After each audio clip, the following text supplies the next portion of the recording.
भारत में श्रमिकों का सबसे बड़ा सुधार। 29 पुराने श्रम कानून हटकर सिर्फ 4 लेबर कोड्स लागू हो गए हैं। अब हर कामगार को न्यूनतम वेतन, समय पर वेतन और सोशल सिक्योरिटीज जैसी गारंटी मिलेंगी। ये कोड्स एक आधुनिक, सुरक्षित और औपचारिक वर्किंग सिस्टम की ओर नया कदम है। केंद्र सरकार ने बीते दिन एक बड़ा कदम उठाते हुए 5 साल पहले बनाए गए 4 लेबर कोड्स को लागू करने का ऐलान किया है। ये नए कानून 29 पुराने कानूनों की जगह लेंगे। इन सुधारों में गिग वर्कर्स को सामाजिक सुरक्षा, सभी कर्मचारियों को नियुक्ति पत्र और कॉन्ट्रैक्ट कर्मचारियों को स्थायी कर्मचारी जैसी सुविधाएं शामिल हैं। ग्रेच्युटी के लिए 5 साल की अनिवार्यता अब नहीं रही और ओवरटाइम के भुगतान के नियम भी बदल गए हैं। महिलाओं की सुरक्षा और न्यूनतम वेतन की गारंटी भी सरकार की तरफ से नए कानूनों में दे दी गई है।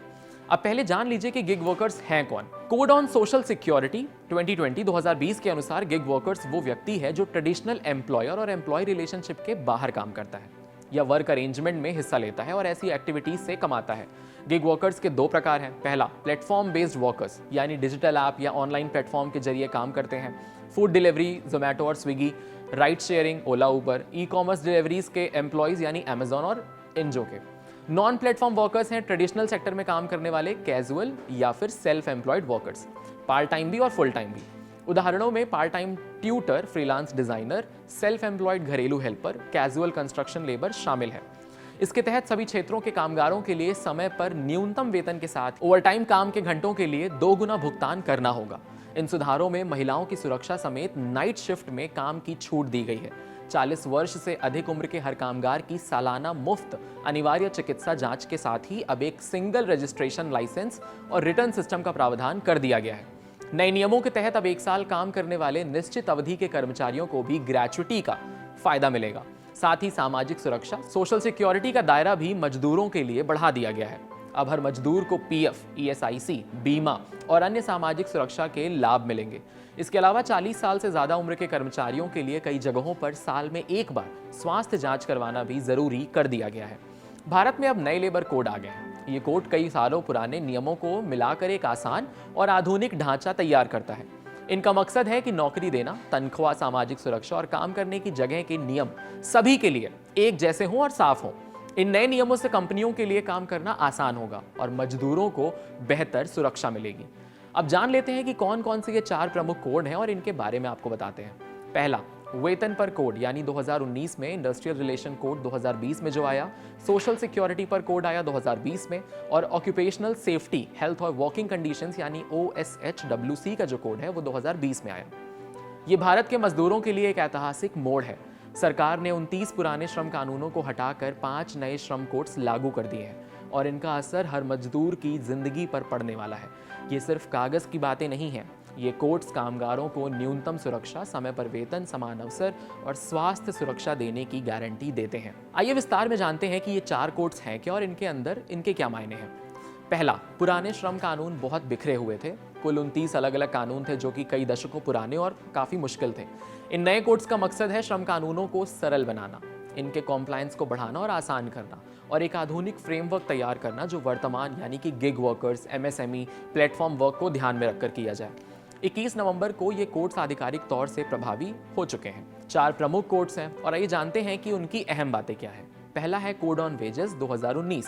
इस कोड के अंतर्गत सभी श्रमिकों के लिए न्यूनतम वेतन, मिनिमम वेज और फ्लोर वेज का प्रावधान है, यानी एक न्यूनतम दर पर जिसे नीचा नहीं जाना चाहिए। समय पर वेतन भुगतान अनिवार्य है ताकि मजदूरों को देरी से उनकी सैलरी ना मिले। सैलरी की एक समान परिभाषा दी गई है जिससे भिन्न भिन्न वेतन घटकों के बीच न्याय सुनिश्चित हो सके। इसके अंतर्गत भेदभाव रोधी प्रावधान यानी इक्वल रेम्यूनरेशन भी शामिल है, जिससे समान काम के लिए समान सैलरी यानी इक्वल सैलरी लोगों को सुनिश्चित की जाएगी। दूसरा है इंडस्ट्रियल रिलेशन कोड 2020।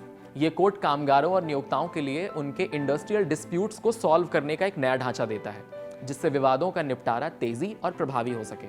इसमें शामिल है फिक्स टर्म एम्प्लॉयमेंट, जिनको कानूनी मान्यता मिल गई है, यानी अस्थायी श्रमिकों को भी स्थायी श्रमिकों जैसी सुविधाएं मिलेंगी, जैसे ग्रेच्युटी, वेतन, छुट्टी आदि। स्टैंडिंग ऑर्डर्स और हड़तालों के लिए प्रक्रियाओं को अब सरल बना दिया गया है। ये कोड इंस्पेक्टर कम फैसिलिटेटर मॉडल पर पेश किया गया है, यानी निरीक्षण और उसके साथ पेनाल्टी भी, और ये मार्गदर्शन को ज्यादा केंद्रित करता है। तीसरा है कोड ऑन सोशल सिक्योरिटी 2020। ये कोड सोशल सिक्योरिटी कवरेज को बहुत ही एक्सटेंड बनाता है। सिर्फ औपचारिक क्षेत्र ही नहीं बल्कि अनौपचारिक यानी अनऑर्गेनाइज सेक्टर में काम करने वाले गिग और प्लेटफॉर्म वर्कर्स को भी शामिल करता है।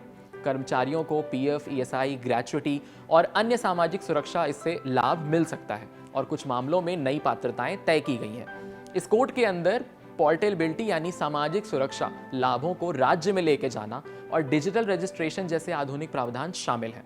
Occupational safety, health and working conditions जो कोड 2020 में आया, उसमें बात की गई है काम की जगह सुरक्षा की, वर्क प्लेस सेफ्टी की, स्वास्थ्य की, कार्यस्थितियों की, और इन सबको एकीकृत किया गया है। बहुत सारे पुराने कानून जैसे फैक्ट्री एक्ट, निर्माण श्रमिक कानून, इन सबको समाहित यानी एक साथ इस कानून में ला दिया गया है। एक ही लाइसेंस, एक ही रजिस्ट्रेशन और एक ही रिटर्न जैसी व्यवस्था है जिससे नियोक्ताओं के लिए अनुपालन आसान होगा। महिलाओं के लिए नाइट शिफ्ट का विकल्प है, लेकिन सुरक्षा उपायों के साथ साथ ही इनके मामलों में बेहतर सुरक्षा प्रदान करना अब जिम्मेदारी होगी वर्कर्स के, काम करने एम्प्लॉयर्स की। काम के जो घंटे हैं, कोड में काम के घंटों के लिए नियम है। ओवर टाइम पर उनको एडिशनल सैलरी की व्यवस्था भी की गई है। अनऑर्गेनाइज सेक्टर के लिए विशेष प्रावधान है, जैसे यात्रा भत्ता, TDA, PDS, distribution system portability, ये सारी जांच सुविधाएं, स्वास्थ्य के जांच की सुविधाएं, मुफ्त वार्षिक स्वास्थ्य जांच उनको आवश्यकता के अनुसार पूरी कराई जाएगी। इन कोड्स का मजदूरों के लिए क्या फायदे हैं, आइए जान लीजिए। पहला, सुरक्षा। अब सभी श्रमिकों को न्यूनतम वेतन और समय पर वेतन मिलेगा, चाहे वो अनऑर्गेनाइज सेक्टर से हो चाहे ऑर्गेनाइज सेक्टर से हो। दूसरा है social security. Gig workers, platform workers, ठेकेदार, अस्थायी श्रमिक, सभी को सोशल सिक्योरिटी नेटवर्क मिलेगा। स्वास्थ्य और सुरक्षा का जो काम है, खतरे के अनुमान कम हो जाएंगे, दुर्घटनाओं के लिए अधिक सुरक्षा मिलेगी। औपचारिक रोजगार की वृद्धि यानी कि फिक्स टर्म एम्प्लॉयमेंट जैसे विकल्पों से कामगारों को स्थिरता और लाभ मिलेंगे। अब जान लीजिए कि क्या क्या चुनौतियां हैं और इसके मेजर कंसर्न्स क्या हैं। कुछ ट्रेड यूनियन इस बदलाव को कामगारों के अधिकारों से कमी के रूप में देख रहे हैं। उनका कहना है कि हायर एंड फायर वाले जो नियम है वो आसान हो जाएंगे और हड़तालों पर पाबंदी बढ़ सकती है। वर्क टाइम आवर्स और ओवर टाइम को कॉन्ट्रैक्चुअल बनाने के लिए श्रमिकों पर थोड़ा बोझ कम पड़ सकता है। नए कोड्स की स्टेट लेवल पर जटिलताएं यानी कि मुश्किलें ज़्यादा हैं, क्योंकि नए राज्यों के लिए नियम बनाना अलग अलग काफ़ी मुश्किल है और इसमें निरीक्षण और अनुपालन में भी इंस्पेक्टर कम फैसिलिटेटर मॉडल, हालांकि इसको देखते हुए ज़रूरी किया गया है और ये चुनौतीपूर्ण भी हो सकता है। जो सरकार ने बड़े बदलाव किए हैं उनमें से 20 सबसे महत्वपूर्ण पॉइंट्स कौन कौन से हैं, ये समझ लीजिए। अब सभी कर्मचारियों के लिए न्यूनतम मजदूरी तय की जाएगी। इसमें असंगठित क्षेत्र के मजदूर भी शामिल होंगे। सरकार एक स्ट्रैचुटरी फ्लोर वेज यानी न्यूनतम मजदूरी की सीमा तय करेगी। ये सीमा लोगों के रहने के लिए जरूरी न्यूनतम खर्च के आधार पर तय होगी। राज्यों को अपनी न्यूनतम मजदूरी इस फ्लोर वेज से ऊपर रखनी होगी। वेज यानी कि मजदूरी की परिभाषा में इसको बदल दिया गया है। अब इसमें बेसिक पे, महंगाई भत्ता और रिटेनिंग अलाउंस भी शामिल है। खास बात यह है कि कुल कमाई का कम से कम 50% हिस्सा बेसिक पे होना चाहिए। इससे ये पक्का हो गया है कि कंपनियां सिर्फ भत्ते बढ़ाकर मजदूरों की कुल कमाई को ज्यादा ना दिखा पाए। महिलाओं के लिए लैंगिक समानता पर जोर दिया गया है। अब समान काम के लिए भर्ती और सेवा शर्तों में लिंग के आधार पर कोई भी भेदभाव नहीं होगा, यानी महिला और पुरुष को एक और काम के लिए बराबर वेतन मिल सकता है। सभी कर्मचारियों को समय पर तनख्वाह मिलेगी। इसके लिए यूनिवर्सिटी वेज पेमेंट कवरेज यानी कि यूनिवर्सल पेज पेमेंट कवरेज लाया गया है। ये उन सभी कर्मचारियों पर लागू होगा जो हर महीने 24,000 रुपए तक कमाते हैं। ओवर टाइम करने पर अब मजदूरों को सामान्य मजदूरी से कम 2 गुना पैसा मिलेगा। कंपनियों के लिए छटनी, रिट्रेचमेंट या बंद करने के लिए अब ज़्यादा बड़े पैमाने पर मजदूरों को प्रभावित करना होगा। पहले जहां 100 मजदूरों पर मंजूरी लेनी पड़ती थी, अब ये सीमा बढ़ाकर 300 कर दी गई है। राज्य सरकारें चाहें तो इसे और भी बढ़ा सकती हैं। वर्क फ्रॉम होम को अब सर्विस सेक्टर में बड़ा बदलाव दिया जाएगा। इसमें कंपनी और कर्मचारी आपसी सहमति से काम करने के तरीके तय कर सकेंगे। काम से जुड़े विवादों को जल्दी सुलझाने के लिए अब 2 सदस्यीय वाली ट्रिब्यूनल बनाई गई है। इससे फैसले जल्दी होंगे और काम रुकेगा नहीं। हड़ताल करने से पहले अब कर्मचारियों को कम से कम 14 दिन का नोटिस देना होगा और इससे बातचीत के लिए समय मिलेगा और अचानक हड़तालें कम होंगी। नोटिस पीरियड के दौरान और बातचीत के समय हड़ताल करना मना होगा। गिग और प्लेटफॉर्म वर्कर्स जैसे कि डिलीवरी बॉय, कैब ड्राइवर, इन सब को सोशल सिक्योरिटी का लाभ मिलेगा। इसके लिए एग्रीगेटर्स को अपने मुनाफे का, प्रॉफिट का 1 से 2% टैक्स देना होगा, जिससे इन वर्कर्स के लिए सोशल सिक्योरिटी स्कीम्स चलाई जाए। फिक्स टर्म कर्मचारियों के लिए अब ग्रेच्युटी है।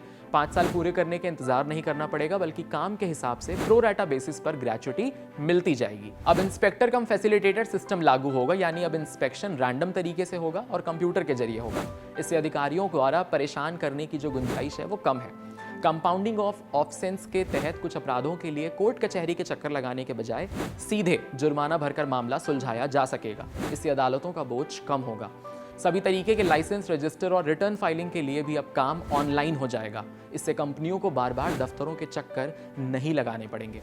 अब 1 लाइसेंस 1 रजिस्ट्रेशन का जो नियम है वो फॉलो किया जाएगा, यानी अलग अलग कामों के लिए अलग अलग रजिस्ट्रेशन की ज़रूरत नहीं होगी। सब कुछ एक जगह सेंट्रलाइज्ड होगा, जिसमें कंपनियों का काम करना आसान होगा। सभी कर्मचारियों के लिए, यहाँ तक कि असंगठित क्षेत्रों के मजदूरों के लिए भी अपॉइंटमेंट लेटर लेना अनिवार्य है। इससे उनके काम और शर्तों को लिखित रूप से प्रमाण मिलेगा। अब महिलाओं को रात की शिफ्ट में काम करने की इजाज़त मिल गई है, लेकिन उसके लिए उनकी सहमति और सुरक्षा के पुख्ता इंतजाम ज़रूरी हैं। कॉन्ट्रैक्ट लेबर एक्ट अब उन इस्टेब्लिशमेंट्स पर लागू होगा जहाँ 50 या उससे ज़्यादा कॉन्ट्रैक्ट वर्कर्स काम करते हैं। फैक्ट्री के लिए थ्रेशोल्ड बढ़ा दिया गया है। पावर वाले मैन्युफैक्चरिंग यूनिट्स के लिए ये 10 से बढ़ाकर 20 वर्कर और बिना पावर वाले यूनिट्स के लिए 20 से 40 वर्कर्स कर दिया गया है। काम के घंटे हफ्ते में अब सिर्फ 48 ही रहेंगे। हालांकि रोज के काम के घंटे बढ़ाए जा सकते हैं, लेकिन इसके लिए ओवरटाइम का भुगतान 2 गुना दर से एम्प्लॉइज को करना पड़ेगा। निष्कर्ष में यह कहा जा सकता है कि ये 4 श्रम कोड्स भारत में मजदूरों की सुरक्षा और हितों की दिशा में एक बड़ा कदम है। ये केवल कानून का बदलाव नहीं है, ये कामगारों को मानव गरिमा, न्यूनतम सुरक्षा और आर्थिक आत्मनिर्भरता देने की ओर एक नया कदम है। लेकिन इस सुधार को सफल बनाने के लिए सरकार, एम्प्लॉयर्स, वर्कर्स, इन सबको मिलकर के सुनिश्चित करना होगा कि कोड सिर्फ कागजों में ना रहें, बल्कि जमीन पर प्रभावी तरीके से लागू हों। तो एक बहुत ही शॉर्ट एक्सप्लेनर के साथ आपको लेबर कोड पूरी तरीके से यहाँ पर समझा दिया गया।